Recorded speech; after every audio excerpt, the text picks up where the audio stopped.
Confessions of an idiot. I've cancelled my dream Tesla, a white-on-white performance Model 3. I'm gutted, but it's the right call for now. Here's why and how my Tesla obsession fits into a bigger, slightly messier story. Hello, I'm Will. Welcome to the Tesla Jigsaw. Let's start from the beginning. My wife and I are wedding musicians of 18 years. It's been a lovely job and still is. Charlie sings and I play acoustic guitar. That one that's been sat there through all my videos. And we mostly play soppy love songs for wedding ceremonies and drinks receptions. Financially, we've ticked along quite nicely over the years, raised a couple of amazing kids, but earn way less than the average UK salary. A lot less, in fact. This hasn't really been a problem, as we've always been super frugal. We don't waste money on things we don't need or go on expensive holidays, etc. Something else to mention is that we've slowly moved up the housing ladder over the years, often buying the cheapest, worst house possible and eventually selling it in order to buy the next awful house to live in and do up over time. By doing this, we've ended up in a lovely old house that still needs plenty of TLC, but we do have a relatively small mortgage for the property, as every time we moved on, we've paid down the mortgage. Apart from this one time almost 6 years ago, when I came up with a genius plan that we should sell our house at the time and use some of the proceeds to A, buy a Tesla Model 3 outright, and B, dip our toe into the stock market and buy a load of Tesla shares. This was back in late 2019. Yeah, back then.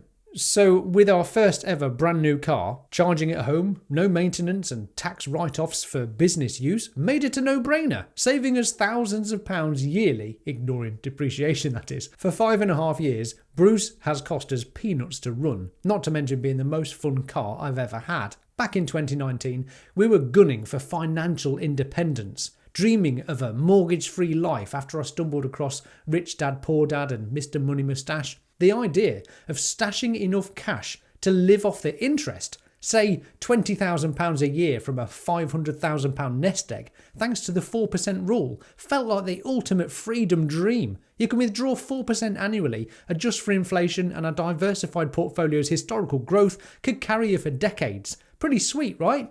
Our little pile of Tesla shares was part of that plan. Zooming up, crashing down and soaring again, and God knows where it is today. I barely glance at them anymore. They're just riding a wild roller coaster in the background. I'm kicking myself though for not being smart enough to figure out how to earn more money and buy more, or solve the money problem as it were. Money solves the money problem, doesn't it? And quite simply, without it, our options are limited. I own that failure, but some pesky external factors didn't make it any easier. COVID destroyed the wedding industry. Some beautiful wedding venues and wedding suppliers we know never recovered. The cost of living crisis for everyone here in the UK, which has only worsened over the years, has given another almighty blow to the wedding industry, bridal couples, everyone in fact, as increased mortgages, energy bills, food prices, taxes, subscriptions to everything, etc. all continue to have impacts on people's budgets for life and for weddings, which we've found have not yet recovered to pre-COVID days. So, Charlie and I decided enough was enough and took the decision to go all out, creating new opportunities and businesses for ourselves. The race was on. The first to hit £2,000 a month extra income would be the champion. And my wife smashed that last year with her new dance business, giving dance classes to school kids, women of all ages, and even a local retirement home. Charlie has worked tirelessly to not only build an incredible community of fun fitness classes for all, but the other objective was to find and do something that we each love, and in Charlie's case, turns out that's dancing. Me, on the other hand, well, I took the decision to take my Tesla addiction to YouTube, didn't I? I wanted to simply spread the exciting news of what Tesla is cooking up, its life-changing products and services that are shaping a better future for all of us. There was just one tiny flaw in my plan. Me. I didn't know the first thing about becoming a content creator or the constant imposter syndrome I'd feel when discussing anything. And I certainly didn't realise how hard the internal battle would be with my own self-doubt and the quite horrific comments that I receive that get stored in a section of YouTube so dark you have to agree multiple times to take a peek into the abyss of hate, knowing full well I'll be covered in verbal diarrhea the moment I set eyes on it. But 2.5 years into Tesla Jigsaw, often working 15-hour days and literally living, breathing and dreaming of Tesla, there's one major problem I still haven't cracked. Apart from creating videos that add even more value to the Tesla community, that is. It's money. It's always flipping money, isn't it? I'm guessing until you drag yourself out of the money problem somehow, and ideally have more income than outgoings, this perpetual desperation of just having enough money to cover the bills won't ever change. Now, bravo to you if you find yourself in a comfortable financial position. No doubt you've worked extremely hard to get there, but the problem seems to be we are all just working with what we've got in here. And if we have no financial intelligence, or at least a plan to drag ourselves into a better financial position, nothing will ever change. Our original plan was to keep moving up the property ladder until we were mortgage free. Fail. My plan was to invest in Tesla and one day have enough to retire on. Fail, although I still suspect that will happen over time. And after plucking up the courage to start a YouTube channel, which I do really enjoy doing, mostly because of the awesome Tesla community and just following Tesla news, financially so far, it's a bit of a fail. Things are slowly growing in the right direction, but after producing 15 videos this month, working at least 60-hour weeks, I stand to earn £434, and this is a good month. My average is between £190 and £420 a month. That at least covers my ridiculous monthly energy bill. And I do also have an amazing bunch of people supporting me on Patreon each month, totting up about £150. So why am I telling you all this again? Well, partly for sheer honesty and transparency. Far too many of us don't discuss finances, through embarrassment perhaps, or perhaps even fear of showing off somehow. But I think that needs to change. I've been accused of being a Tesla stock pumper with my enormous reach of 11,000 people. Been accused of being a paid shill from Tesla themselves.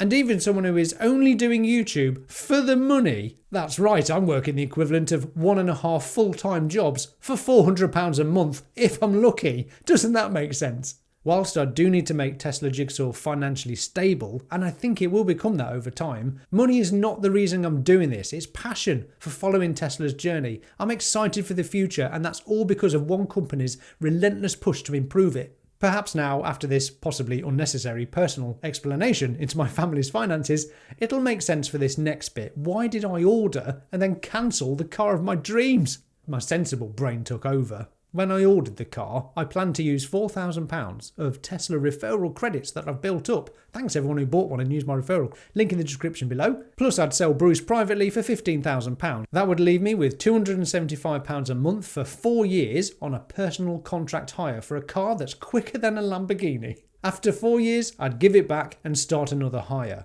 Problem number 1 was finding out that Tesla doesn't accept those referral credits on a hire vehicle. It's just for purchases, as in cash or a PCP. Fair enough, I'm just most grateful for anything at all. Problem number 2 came on April the 1st when Tesla changed the personal contract hire from being able to put down a large deposit, i.e. I was going to be putting my car's value, and changed it to just a 12-month down payment, which almost doubled the monthly payment. But the idea of £500 a month for the next 4 years, given how unpredictable our finances have been over the past few years, I just couldn't do it. There's just too many risks. YouTube could pull the plug for goodness knows what reason. I'm a long way from monetizing X despite uploading all my videos to it. Will the cost of living get even worse? We unfortunately don't have a Department of Government Efficiency cutting government waste and corruption and making people's tax money go further and be spent more efficiently. So don't see much hope for financial improvement for anyone here in the UK. And perhaps darkest of all, in the back of my mind, I worry the UK is sliding towards authoritarianism, where sharing an opinion could land me in hot water,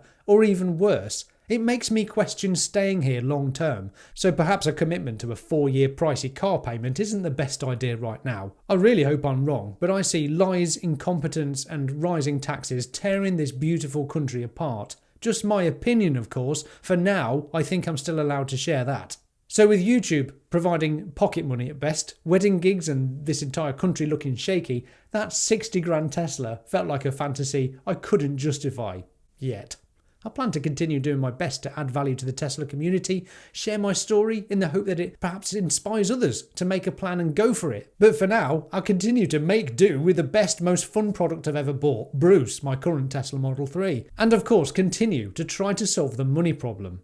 The dream of being mortgage-free someday with solar panels, battery storage, heat pump and an electric car, each minimising expenses forever, seemed a worthy goal to aim for. But thinking about it, what really happens when you get to that magical place? I assume you then solve the problem of how you'd like to spend your time. Gardening, volunteering, set up a business to add value to the marketplace somehow. That's it, isn't it? Somewhere along the way, I realised that earning more money doing something you love is also a worthy goal. So that's my Tesla confession. Have you ever ditched a dream for reality? Let me know your thoughts in the comments below. And if you would like to go above and beyond, please consider joining my amazing community of Patreon supporters for extra content from me. And if you haven't seen my Model Y review yet, check it out next. I'm Will. This is the Tesla Jigsaw. Thank you, Patrons. Thanks for watching. Bye for now.